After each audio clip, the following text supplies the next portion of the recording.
जय हिंद फ्रेंड्स। आज आपको ज्योग्राफी के बारे में बताएंगे, जिसमें एनसीईआरटी क्लास 6 की चैप्टर नंबर 5 है, जिसमें पृथ्वी की प्रमुख परिमंडल के बारे में समझेंगे।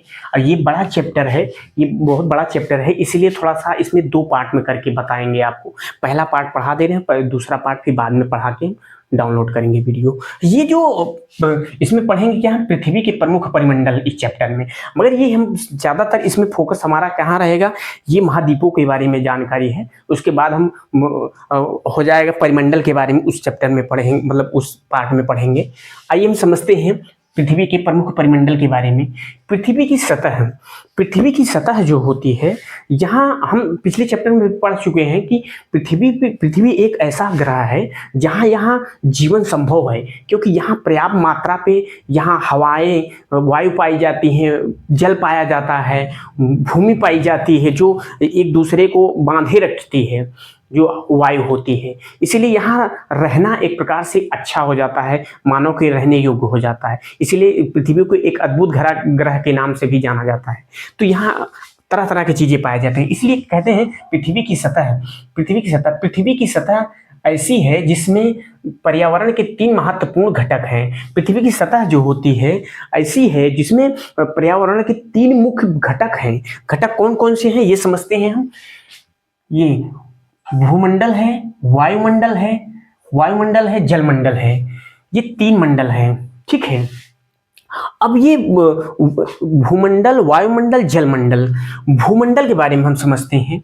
ये भूमंडल पृथ्वी के ठोस भाग को भूमंडल कहते हैं। जीवों के लिए पोषक तत्व पाए जाते हैं। अब ये हम समझते हैं ये क्या कह रहा है, ठीक है। इसमें कह रहा है कि पृथ्वी के ठोस भाग को भूमंडल कहते हैं। मतलब कह सकते हैं हम, पृथ्वी जो है, पृथ्वी के जो भूपट्टी है, इसमें एक ठोस मिट्टी होती है। इसी के ऊपर हम लोग एक परत पे रहते हैं। यहाँ पे हम लोग को खाने के लिए पोषक तत्वें पाए जाती है। जैसे मान लीजिए कृषि करके हम खाते हैं, उस जानवरों को अपने से सूर्य से अपने से मतलब भोजन प्राप्त करते हैं। तो ये जो पौधे होते हैं ये अपना करते हैं। कुछ पशु जो होते हैं मानव पर निर्भर रहते हैं। तो ये सभी को एक पोषक तत्व के रूप में यहाँ मिलता है भूमंडल में। अब ये समझते हैं पृथ्वी को 2 भागों में बांटा जाता है। पृथ्वी को क्या है, 2 भागों में बांटा जाता है। बड़े स्थलीय भूभाग को महाद्वीप कहते हैं।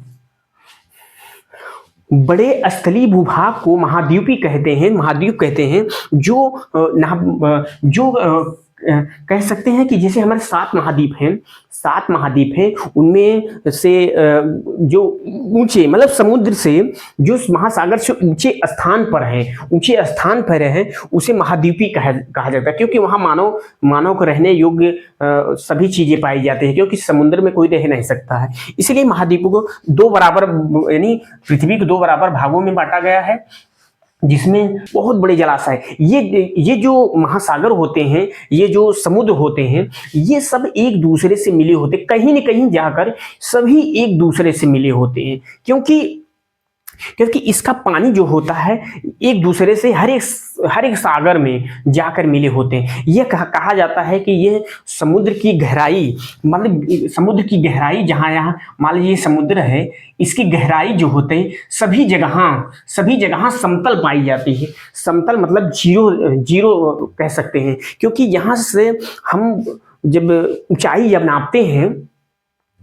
ऊंचाई नापते हैं किसी चीज की, मान लीजिए माउंट एवरेस्ट की, और ये सब की अगर ऊंचाई हम नापते हैं तो समुद्र के भूतल से नापा जाता है, क्योंकि उसे जीरो माना जाता है, क्योंकि उसके नीचे से नहीं नापा जाता है। इसीलिए कहा जाता है कि पृथ्वी भूमंडल, ये समुद्र है, समुद्र के नीचे जीरो स्तर से हो जाता है, मतलब वहीं से उसकी ऊंचाई मापी जाती है। तो ये समझते हैं। विश्व का सबसे ऊंचा शिखर माउंट एवरेस्ट 8,848 मीटर 8,848 मीटर है, ऊंचाई है। ये कहाँ से लिया गया है? समुद्र के भूतल से लिया गया है, जहां से जीरो माना जाता है, वहां से ऊंचाई मापी गई 8,848 मीटर माउंट एवरेस्ट की ऊंचाई है ये। और ये प्रशांत महासागर में मेरियाना गर्त जो होता है, मेरियाना गर्त, ये जो प्रशांत महासागर में सबसे गहरा जगह होता है, सबसे गहरा जगह, वहां की गहराई पूरे विश्व में सबसे ज्यादा गहराई वहीं मेरियाना गर्त में पाया जाता है, जो प्रशांत महासागर में सबसे गहरा है, जो इकाई दहाई सैकड़ा हजार 10,000, मतलब कह सकते हैं कि 11,022 मीटर, 11,022 मीटर गहरा है। आप समझ सकते हो 11,022 मीटर गहराई में है पृथ्वी के क्या है, मेरियाना गर्त है, जो प्रशांत महासागर की ये सबसे गहरा जगह समझ सकते हैं है ये। अब ये हो गया। अब समझते हैं हम महाद्वीपों के बारे में, समझते हैं महाद्वीपों को, कौन कौन से महाद्वीप हैं इसके बारे में समझते हैं। ये दूसरा नंबर, पृथ्वी पर 7 महाद्वीप हैं। 7 महाद्वीप हैं। एशिया, यूरोप महाद्वीप, अफ्रीका महाद्वीप, उत्तरी अमेरिका, दक्षिणी अमेरिका, ऑस्ट्रेलिया, अंटार्कटिक महाद्वीप। 7 महाद्वीप हैं। इस सातों महाद्वीप को एक एक करके हम बताएंगे, इनमें क्या है, इनकी खूबियां क्या हैं, ये क्या है, पूरी जानकारी हम देंगे एक एक करके, क्योंकि ये महाद्वीप के बारे में जानना बहुत जरूरी होता है, ये क्वेश्चन बना देता है। समझते हैं एशिया महाद्वीप के बारे में, समझते हैं ये सबसे बड़ा महाद्वीप, सबसे बड़ा महाद्वीप है, सबसे बड़ा महाद्वीप है, जो पृथ्वी के कुल क्षेत्रफल का 1/3 भाग है पर फैला हुआ है। कह सकते हैं एशिया महाद्वीप जो है ये बहुत बड़ा महाद्वीप है। यह जो है सबसे बड़ा महाद्वीप है, जो पृथ्वी के कुल क्षेत्रफल का 1/3 भाग पर फैला हुआ है। 1/3 मतलब 33%, 33% भाग पर यह फैला हुआ है। 33% भूभाग पर फैला हुआ, कह सकते हैं। जब ये पूरी पृथ्वी की मतलब बात करें तो ये समुद्र की नहीं कह रहा है, ये जो भूमि जो है क्या बोलते हैं महाद्वीप हैं, इनके बारे में कह रहा है कि पूरे महाद्वीप के भूभाग का यह लगभग 33% क्षेत्र पर एशिया महाद्वीप फैला हुआ है। अब एशिया महाद्वीप जो होते हैं ये इसके बारे में समझते हैं। ये महाद्वीप पूर्वी गोलार्ध में स्थित है। पूर्वी गोलार्ध मतलब ये हो जाता है, मान लीजिए यहां पर स्थित है, यहां पर पूर्वी गोलार्ध में है, स्थित है। यहां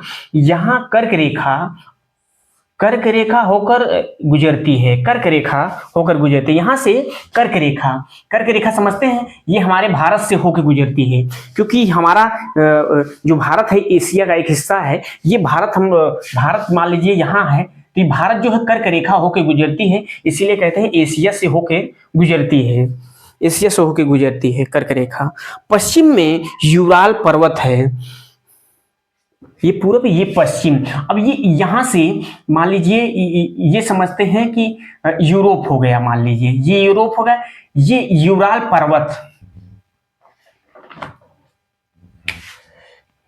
यूराल पर्वत मान लीजिए यहां है, यहां यूराल पर्वत है। जो यूराल पर्वत और यूरोप और एशिया को एक अलग भाग में बांटता है ये यूराल पर्वत। ये दूसरे के बॉर्डर बना देता है, ये जैसे बॉर्डर बना दिया ये अब ये बना दिया, तो यहां से कह सकते हैं कि इस रास्ते को क्या कहते हैं, यूरेशिया कहते हैं।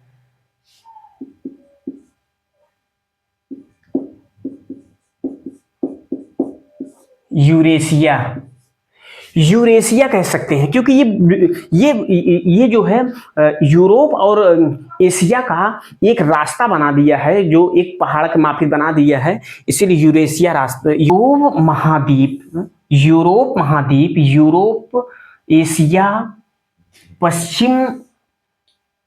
पश्चिम में स्थित है। यूरोप जो है एशिया की पश्चिम में स्थित है। एशिया ये है, पूर्व एवं पश्चिम में यूरोप स्थित है, इधर यूरोप स्थित है,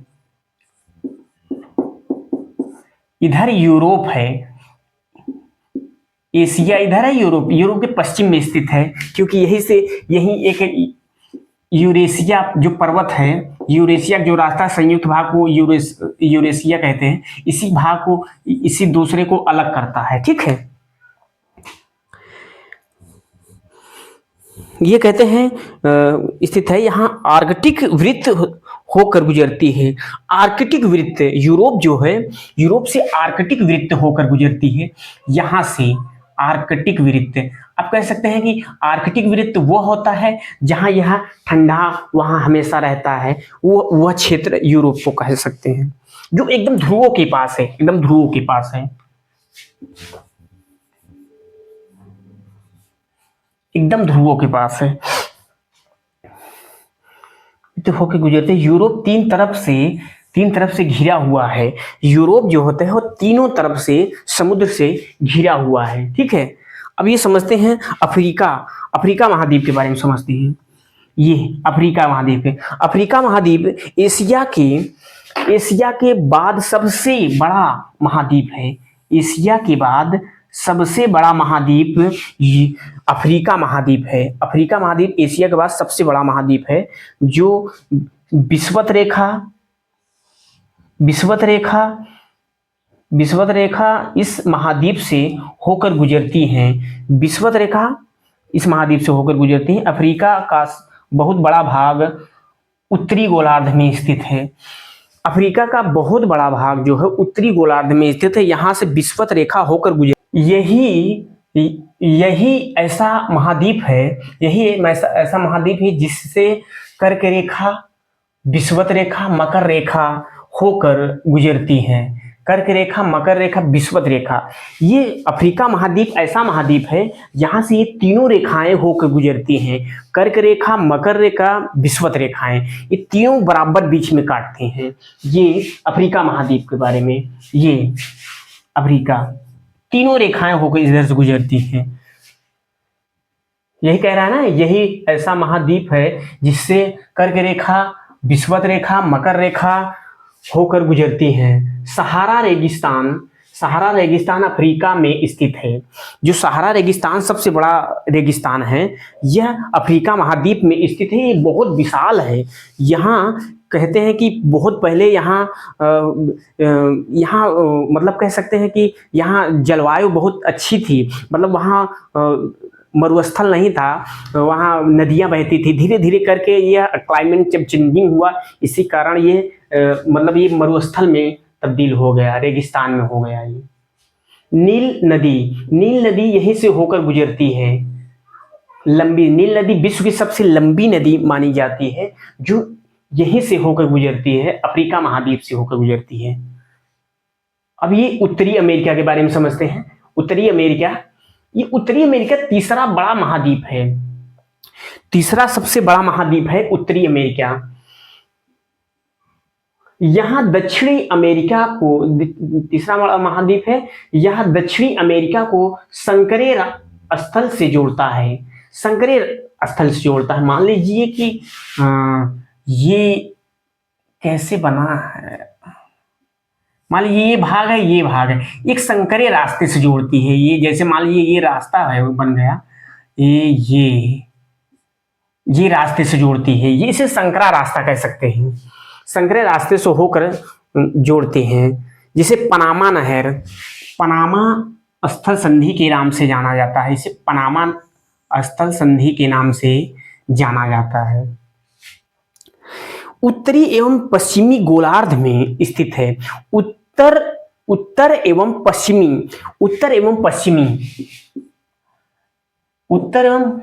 पश्चिमी यहाँ पर स्थित है उत्तरी अमेरिका, और दक्षिणी अमेरिका जस्ट नीचे होगा इसके। उत्तरी एवं पश्चिमी गोलार्ध में स्थित है। तीन महाद्वीप से घिरे हैं। उत्तरी एवं पश्चिमी गोलार्ध में स्थित है, 3 महाद्वीपों से घिरे हुए, जो प्रशांत महासागर और अंटार्कटिक महासागर। जो प्रशांत महासागर ये पश्चिम की तरफ है। और अंटार्कटिक महाद्वीप जो होते हैं ये लगभग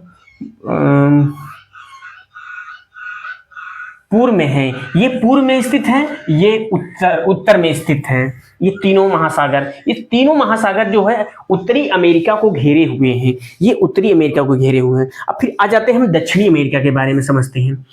दक्षिणी अमेरिका जो होते हैं अधिकांश भाग दक्षिण में स्थित है। कहें ये भाग में स्थित है, दक्षिणी भाग में स्थित है। यही कि जो ये नहर जो ये स्थल संधि बनाती है, ये पनामा स्थल संधि के नाम से जानते हैं। ये पनामा स्थल संधि के नाम से जानते हैं। इसी एक दूसरे से संकरीय रास्ते के अनुसार ये एक दूसरे से जुड़े हुए हैं। उत्तरी अमेरिका और दक्षिणी अमेरिका एक दूसरे से जुड़े हुए हैं। वही कह रहा है कि दक्षिणी अमेरिका अधिकांश भाग दक्षिणी में स्थित है। सबसे लंबी पर्वत श्रृंखला एंडीज इसके उत्तर में दक्षिण में स्थित है। उत्तर एवं दक्षिण में स्थित है। उत्तर एवं दक्षिण में एंडीज पर्वत यहां से एक दूसरे से ऐसे उत्तर एवं दक्षिण में स्थित है। इसके उत्तर एवं दक्षिण में स्थित है। विश्व की सबसे लंबी नदी अमेजन बहती है। अमेजन जो है, अमेजन के बारे में आपने सुना होंगे क्योंकि अमेजन नदी बहुत विशाल नदी है। अमेजन के जंगल आप देखे होंगे। यह जंगल हमारे देश में क्या पूरे विश्व में लगभग ये 20% ऑक्सीजन हम लोग को प्राप्त करती है, मिलता है हम लोगों को 20%। बताइए, अमेजन जंगल सिर्फ 20% अकेला दे रहा है हमें ऑक्सीजन।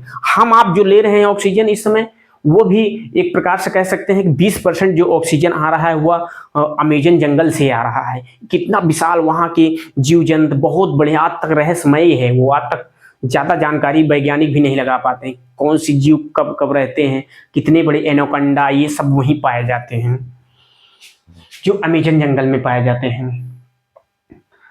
ये हो गया, अमेजन पाए जाते हैं। अब ये समझते हैं, हम आ जाते हैं दक्षिण ऑस्ट्रेलिया के बारे में, ऑस्ट्रेलिया महाद्वीप के बारे में। ये दक्षिणी अमेरिका का तो हो गया, अधिकांश भाग दक्षिण में स्थित है। सबसे लंबी पर्वत श्रृंखला जो है इंडीज दक्षिणी अमेरिका में स्थित है। दक्षिणी अमेरिका में उत्तर से दक्षिण तक ये फैला हुआ है। उत्तर से दक्षिण तक ये पूरा फैला हुआ है, दक्षिण तक फैला हुआ है। और ये यहाँ से अमेजन नदी बहती है, जो सबसे बड़ा अमेजन जंगल के नाम से जाना जाता है। वह नदी वहीं से बहती है। वो बहुत बड़ी नदी है, लंबी नदी है। ऑस्ट्रेलिया महाद्वीप के बारे में समझते हैं। ऑस्ट्रेलिया महाद्वीप पूरी तरह से दक्षिण में स्थित है। पूरी तरह ये दक्षिण में है। मान लीजिए ये हमारा मैप हो गया, बड़ा मान लीजिए बना दिए हैं। पूरी तरह दक्षिण में स्थित है, यहाँ पर स्थित है एकदम। यहाँ से कोई कर्क रेखा तो ऊपर है, मकर रेखा भी यहाँ से नहीं गुजरती, सिर्फ कोई रेखा नहीं गुजरती, ऑस्ट्रेलिया महाद्वीप को टच करती है। यह पूरी तरह से दक्षिण में स्थित है। चारों तरफ से महासागरों तथा समुद्र से घिरा हुआ है। चारों तरफ से महासागर और समुद्रों से ये घिरा हुआ है। मान लीजिए इधर भी महासागर, समुद्र, पूरे चारों तरफ से ऑस्ट्रेलिया जो है, ऑस्ट्रेलिया